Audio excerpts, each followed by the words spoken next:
Hey guys, Scott here with Surfing Shore. Today we are going to go through rolling out the quads. This one we're going to start nice and high, kind of up by the hip flexors, and we're going to kind of work our way down.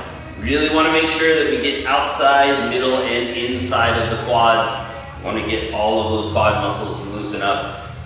Typically they are all going to get a little bit tight if one is tight. A lot of times that middle quad muscle, it's one of our long hip flexors, will get the tightest. So focus on the middle, but make sure you also get inside and outside. So for this, we're going to start nice and easy onto our stomach. And just roll in nice and easy. If you need to, you can use arms to support. You can also use other foot to take pressure off. If you want a little more pressure, you can kind of float the back leg and get more pressure through that way.